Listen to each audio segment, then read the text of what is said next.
Aqui é Lando Zarop, de Hora do Enem do Oeste, e o Enem que eu quero é um Enem com 180 questões, dividido em 2 dias, tá? 2 domingos de preferência, que aí dá tempo da gente descansar.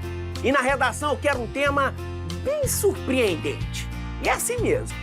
E roda a vinheta.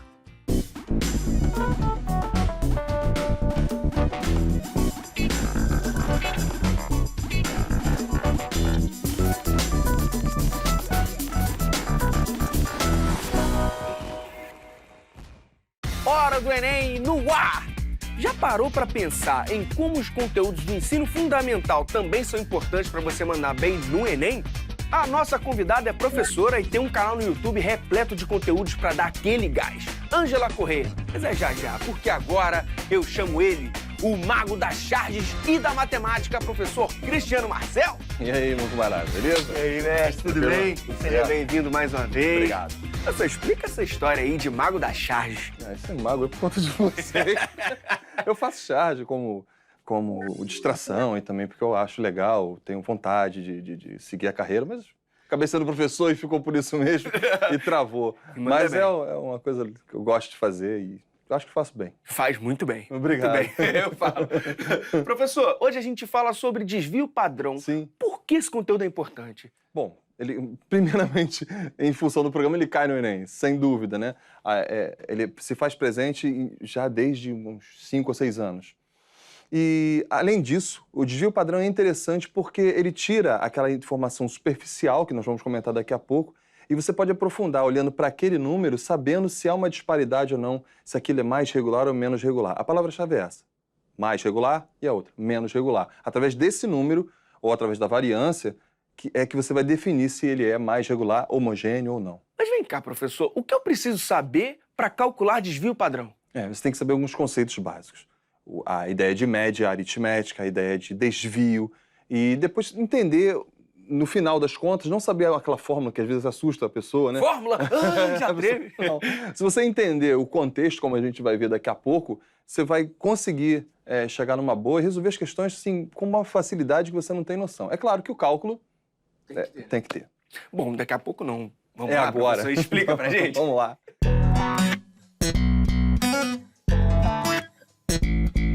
Imagine que você tenha, suponhamos, um filho, né, e vai colocar o seu filho no ensino fundamental e diga para a coordenadora, olha só, coordenadora, eu quero que meu filho fique numa turma, meu filho tem 6 anos, e eu quero que ele fique numa turma onde a idade seja muito próxima da dele. Aí ela fala, olha, fica tranquilo que nós temos aqui 3 turmas e a média de idade dessas 3 turmas é de 6 anos.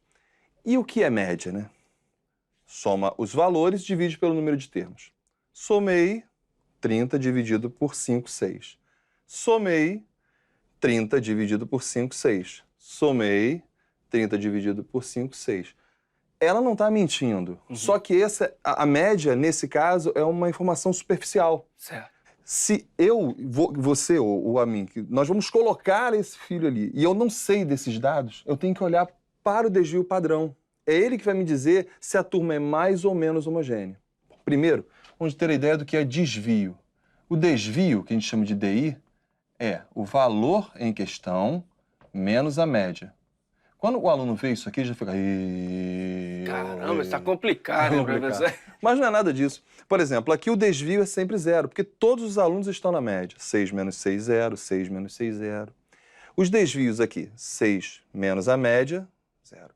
5 menos 6 menos 1. O 5 está uma unidade abaixo da média. O 7 está 7 menos 6, 1. Uma unidade acima da média. Mesma coisa na turma C. 4 menos 6 menos 2. 7 menos 6, 1. 6 menos 6, 0. E assim por diante. Pô, Cristiano, então com os desvios a gente vai ter uma informação satisfatória. Quase. Porque quando você soma os desvios, dá 0. Soma os desvios, dá 0. Soma os desvios e dá 0. E aí? E aí? Bolou-se, então, de elevar esses números ao quadrado. Para complicar? Não, muito pelo contrário. Porque sempre que você pega um número real e eleva ao quadrado, se ele é negativo, se ele é positivo, o resultado é positivo. Foi o que eu fiz aqui. Nós vamos, então, para calcular a variância, que ainda não é o desvio padrão, fazer essa letrinha, significa somatório, é uma letra grega, sigma, bonita, né? É o somatório desses desvios do quadrado desses desvios, a bem da verdade, dividido pelo número de termos. 0, 0, 0, 0. Vamos. 0 ao quadrado, mais 0 ao quadrado, mais 0 ao quadrado, mais 0 ao quadrado. Beleza. 0. É claro, porque todos eles estão na média. Aqui, 0 ao quadrado, menos 1 ao quadrado, que vai dar 1. 0 ao quadrado novamente, 1 ao quadrado, que dá 1. Somei tudo isso, deu 2 dividido por 5, 0,4. Tá vendo como é que já houve uma diferença? Já tem a diferença. Claro, porque aqui os valores já são díspares, né? Assim, já Não são homogêneos. Não, isso, a palavra-chave é essa. Aqui, muito mais. Menos 2 ao quadrado, 1 ao quadrado, 0 ao quadrado, 2 ao quadrado. Calculei isso, ficou 10 sobre 5, que é igual a 2. Isso é a variância. Então, a partir daqui, você já pode saber se ela é homogênea ou não. Mas o que fica engraçado, a gente está falando de idade. Sim. Você já foi numa festa de 15 anos quadrados? Não. 15 anos quadrados, não. Não tem como. Porque aqui, convenhamos, aqui seria ano quadrado, né? Sim. Porque o ano, o valor elevado ao quadrado dá ano ao quadrado. Sim. Aqui também é a mesma coisa, ano quadrado. E o de baixo a mesma coisa. Para a gente resolver isso, a gente pega e calcula o desvio padrão. Esse desvio padrão, na realidade, é a raiz quadrada da variância. Ou seja, eu vou pegar esse valor e tirar a raiz quadrada dele. Aí eu acho o desvio padrão. Real, né? É isso, o desvio padrão dele vai ser 0, 0 ano agora. Certo. Né? Ano quadrado. Sim. 0,4, quando você tira a raiz quadrada dele, vai dar, bom, 0,36, 0,6 e alguma coisa. Raiz de 2, a raiz quadrada de 2 vai dar 1,4 e alguma coisa. Olha para esses valores, Lande. Qual deles é o maior? O maior é o último. E aí, ele refere-se à turma C, que é a mais regular ou menos regular? A menos regular. Fala aí, garoto, então.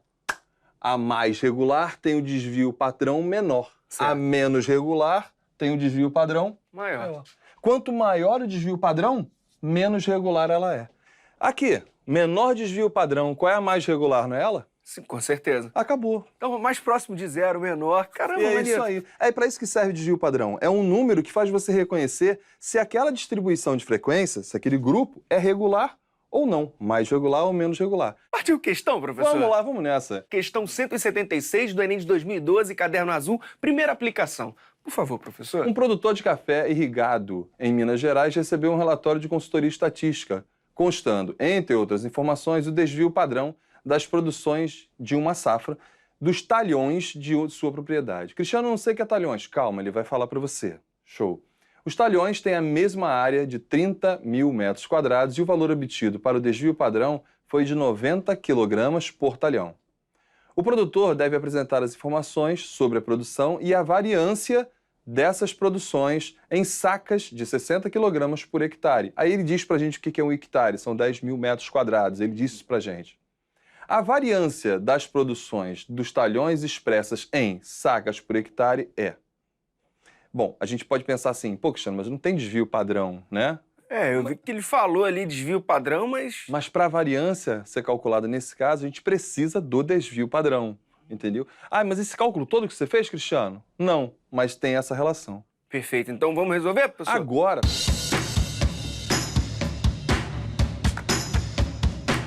Nessa questão, ele está dando no finalzinho pra gente que o desvio padrão é 90 quilogramas por talhão. 90 quilogramas por talhão. Vou botar só T, tá bom? Para abreviar. Abreviar. Os talhões têm a mesma área de 30 mil metros quadrados. Vamos colocar isso aqui, ó. Esse talhão equivale a 30 mil metros quadrados. Lande, ele fala o que é hectare pra gente, não fala? Hectare. Hectare são 10 mil metros quadrados. Ou seja, então aqui são 3 hectares. O que ele deseja saber é o quê? A variância em sacas por hectare. Aqui estamos em quilograma. Será que ele diz pra gente quanto tem uma saca? 60 quilogramas? Vê se não é. É isso mesmo. Bom, se uma Tem saca... saca de 60 quilos. Se uma saca de 60 quilos, eu vou escrever que 1 quilograma vai ser 1/60 da saca. Mas por que você usou 1 quilograma e não dividiu por 60, professor? Então, o que ele está pedindo? Lá na nossa variância que ele está pedindo, qual é a unidade no final? É saca, não é isso? Saca. Por quê? Hectare. Por hectare. Então, vou Certo. colocar aqui, ó, um ponto de interrogação escrito saca por hectare. Beleza. Ele falou aqui pra gente em quê? Em quilograma Quilograma. e talhão. Eu tenho que mudar esse quilograma e tenho que Tá mudar certo. esse talhão. Como uma saca são 60 quilogramas, Certo. 1 quilogramas é 1/60 da saca. Beleza, show de bola. Beleza? Então vamos lá. Vamos colocar aqui esse ponto de interrogação aqui e coloquei 90.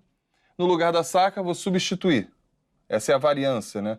A variância vai ser o quadrado disso, na realidade, né? Esse aqui é o nosso desvio padrão, vai ser 90. E aí eu coloquei aqui a saca 1/60 sobre o hectare. E o hectare Aqui está em talhões, não tá? é São quantos hectares? 3 hectares. 3 hectares. Aqui eu posso simplificar. Certo. Dá 30. Isso. 30 vezes 1/60, vamos colocar aqui, ó, 30 vezes 1/60. Eu simplifico novamente, vai dar 1/2. Saca por hectare. A unidade ficou saca por hectare. Mas isso nós estamos nos referindo a quê? A desvio padrão. padrão. E ele deseja saber o quê? Variância? Bom, se o desvio padrão é a raiz quadrada da variância, a variância é o desvio padrão elevado ao quadrado. Vamos elevar isso ao quadrado? A variância vai ser meio elevado ao quadrado. É claro, esse meio elevado ao quadrado vai fazer com que a unidade fique saca ao quadrado e hectare ao quadrado também, que é justamente o que ele deseja na questão. Saca por hectare ao quadrado. Meio ao quadrado vai dar 1/4. 1/4, mais uma vez, saca por hectare ao quadrado. Nas opções, o que temos ali? 20,25, 4,50, 0,71, 0,50 e 0,25. 0,25 é 1/4. 1/4 é o mesmo que 0,25. Repetindo, saca ao quadrado, saca por hectare elevado ao quadrado, e o gabarito é a letra E. Então, reforçando, 1/4, 0,25 é a opção correta, letra E. Isso. Professor, alguma das opções de resposta ali pode ter uma casca de banana? Letra D, né? D. É a letra D porque 1/2 vai dar 0,5 ou 0,50. Isso é o desvio padrão. Se ele esquecer de elevar ao quadrado, que vai dar 0,25, aí ele errou a questão. Caramba, tem todo um caminho, né? Se esquecer Tem. uma etapa... Já era. E quem fez a questão sabe que ele pode esquecer essa etapa, né? E aí muito por isso fácil. coloca, o distrator é esse. Professor, chega mais.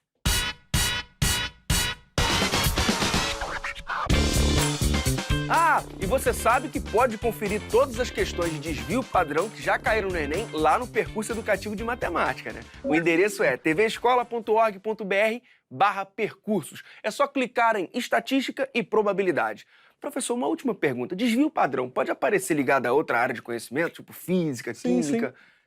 Justamente pelo mesmo motivo que estamos falando sempre. Para você saber se uma coisa é mais regular ou outra, por exemplo, se uma sociedade é aquela... a formação salarial, ou se a questão de idade, ou número de doenças. Para você saber se aquilo é constante ou mais regular ou menos regular, você aplica o desvio padrão justamente por causa disso. Olha aí, biologia, geografia. Sim, sim. Maneiro. Professor, muito obrigado. Valeu, Mais cara. uma vez, volte sempre. A casa é sua. Falou, um abração. Valeu. E a nossa convidada é professora e youtuber. Ela começou a perceber como alguns assuntos básicos podem ser difíceis para alunos do ensino médio. E por isso, criou um canal que foca na matemática do ensino fundamental. O nome dela, professora Ângela Correia. Por gentileza. Olá. Professora. Tudo bem? Tudo bem, e você? Tudo jóia. Nossa, prazer imenso ter você aqui, professora. Prazer é todo meu, Lante. Professora, que dificuldades foram essas que você percebeu? Então, o aluno ele chega no ensino médio assim com dificuldade em certos conteúdos. Mas um conteúdo que eu percebi assim que ele é cobrado praticamente no Enem todos os anos e que o aluno chega no ensino médio e tem assim uma dificuldade é a trigonometria. É trigonometria, mas como assim? Isso tem relação com o ensino fundamental? Então, tem sim. O que acontece? Lá no ensino fundamental, o aluno estuda assim os conceitos de triângulo, ângulo, os lados de um triângulo. E aí, quando ele chega lá no ensino médio, ele tem que unir esses dois conceitos para dar continuidade no estudo de trigonometria. Além disso, também ele tem que saber o conceito de razão, porque senão ele não consegue fazer as relações trigonométricas. Então, isso tudo é fundamental, né? Estudar direitinho lá no ensino fundamental, para que ele dê continuidade no ensino médio.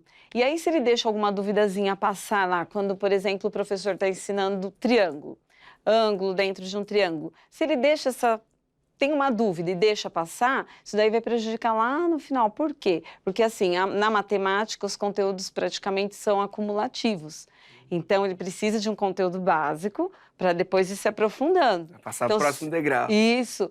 Se, por exemplo, fiquei com uma dúvida, mas tudo bem, amanhã eu vejo ela e não vê, aí o que acontece? Não consegue dar continuidade. Então, por isso que eu percebi, assim, que em trigonometria, quando o aluno chega lá no ensino médio, ele tem certa dificuldade, porque envolve vários conceitos lá no fundamental. Ah, não, peraí, que eu quero explicação pessoalmente, professora. Explica pra gente, Então, não, vamos lá.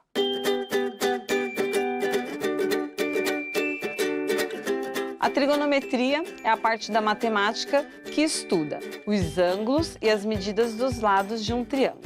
Então, lá no ensino fundamental, por exemplo, o aluno ele começa a estudar os triângulos. Então, ele tem que saber o que é um triângulo retângulo. Então, o que é um triângulo retângulo? Triângulo retângulo é aquele que possui um ângulo reto, então, ou seja, este ângulo com medida igual a 90 graus, e outros dois ângulos agudos. O que é um ângulo agudo? São ângulos com medidas menores do que 90 graus. Então, esse é um conceito muito importante. Do triângulo, né? Do triângulo, isso. Aí, depois disso, ele começa a estudar, assim, quais são os lados de um triângulo. Então, lá em Teorema de Pitágoras, por exemplo, ele vai estudar os lados de um triângulo. Então, por exemplo, aqui, oposto a esse ângulo reto, nós temos quem? Hipotenusa. E os outros dois, catetos. Mas, quando ele chega lá no ensino médio, ele vai estudar as relações trigonométricas. Até mesmo no próprio ensino fundamental ainda vê alguma coisa, mas lá no ensino médio isso daqui tem que ser muito forte, ele já tem que saber essa definição.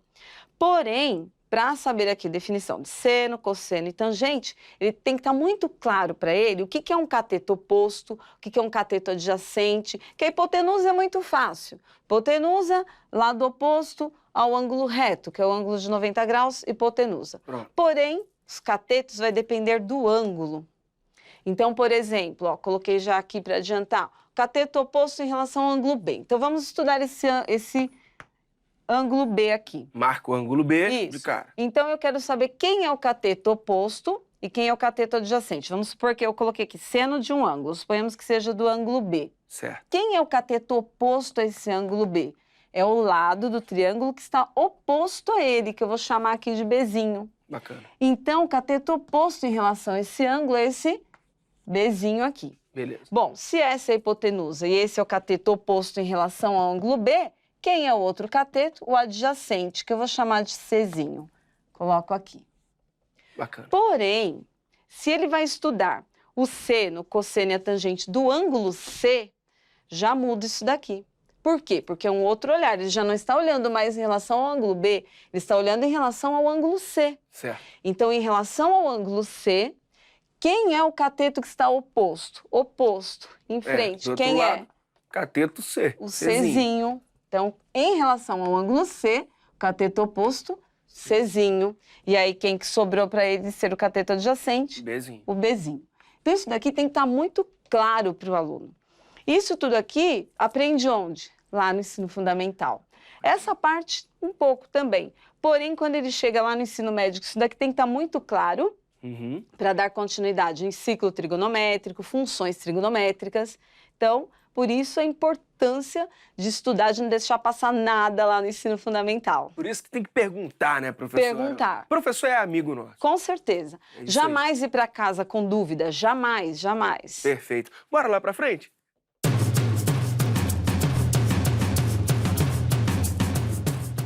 Professor, vem cá, e o seu canal no YouTube? Quero saber do canal. Conta pra gente, de onde surgiu essa ideia? Então, o canal surgiu justamente para isso, assim, um projeto de reforço e recuperação para os alunos da escola onde eu trabalho presencialmente. E aí, com o tempo, eu fui percebendo que eu deixei aberto no YouTube, né? E aí eu fui percebendo que atendia não somente os meus alunos, mas muitas pessoas, não só aqui do Brasil, como de outros lugares do mundo, né? Como Portugal, Angola, e eu fiquei, assim, muito feliz e dei continuidade a esse trabalho. E vem cá, como é que é dar aula de forma online, não presencial? É a mesma coisa? Então, eu amo o que eu faço, sabe, Lendi? Eu amo o que eu faço. Se eu tivesse que escolher novamente, com certeza eu seria professora, mas tem, assim, um diferencial muito grande ali. A aula em si, não. A aula é essa. Eu, por exemplo, faço essa aula presencialmente como online. Porém, por exemplo, eu posso trabalhar 8, no máximo 10 horas aulas por dia. Então, 10 aulas por dia, vamos supor. Hoje em dia eu já não faço mais 10, 8. 8 aulas por dia. Só que por dia, o meu canal, ele tem cerca de 50 mil visualizações. Uau. Então, por dia, eu não estou restrita a 8 aulas. Eu estou a 50 mil aulas, né? E tem outra vantagem online também. Na sala de aula, tem aquele aluno que, professora, eu não entendi. E aí você repete. Porém, tem aquele aluno que não pergunta ou que, de repente, está ali com algum problema, está cansado e deixa passar. Vergonha. Né? Isso. Então, agora online, não. Ele está lá na casa dele, ele assiste, não entendi, volta. Assiste, não entendi, volta. Então, esse acho que é o grande diferencial. Mas o que me marca muito é a questão dos números, né? Então, hoje, eu trabalho 8 horas aulas por dia presencialmente. Mas, assim, quando eu olho lá os dados numéricos no meu canal, 50 mil visualizações por dia, uma média. Tem dia, por exemplo, final de bimestre, Enem se aproximando. O número vai lá em cima. Aumenta. E como está sendo a resposta dos seguidores? Olha, muito positiva mesmo. Assim, todos os dias eu recebo assim centenas de comentários no próprio canal e até mesmo por e-mail, assim, de pessoas agradecendo. E assim, em abril deste ano eu recebi um e-mail que ficou assim foi muito marcante, né? Uma moça, ela é do interior de Santa Catarina e ela sempre quis fazer engenharia, ela sempre gostou muito de matemática. Só que essas pessoas próximas a ela falavam, matemática, engenharia não é coisa para mulher, né? Pensamento E bobo, né? aí, quando ela conheceu o meu canal, ela se inspirou, falou, olha, uma professora de matemática. E aí ela começou a estudar para o Enem. Hoje, aí ela prestou Enem no ano passado e ela hoje cursa engenharia na Universidade Federal de Santa Catarina. Quando eu recebi o e-mail, fiquei muito feliz. Assim, demorou alguns dias, né? Eu falei, nossa, a gente pode mudar vidas, né? Verdade. E a um clique de distância. A um clique de distância. Vem cá, qual o endereço do seu canal? Quero saber. Então, chegando lá na página do YouTube, colocando Professora Ângela Matemática, ou até mesmo pelo Google, Professora Ângela Matemática, já chega lá nos meus vídeos no meu canal. Perfeito. Professora, e para quem só percebeu agora, na reta final para o Enem, que não está com os conhecimentos do ensino fundamental assim muito fixos na mente, muito enraizados, como faz? Tem algum jeito de resolver isso? Tem que ter, né? tem que correr atrás do prejuízo, porque está na reta final mesmo, né? Então, assim, é buscar quais são os conteúdos da prova, mas, assim, um conselho, já que está na reta final e a pessoa não viu nada, é procurar as provas do Enem, as anteriores, e ver quais foram os problemas e, né, já que não tem muito tempo, estudar pelo menos por ali.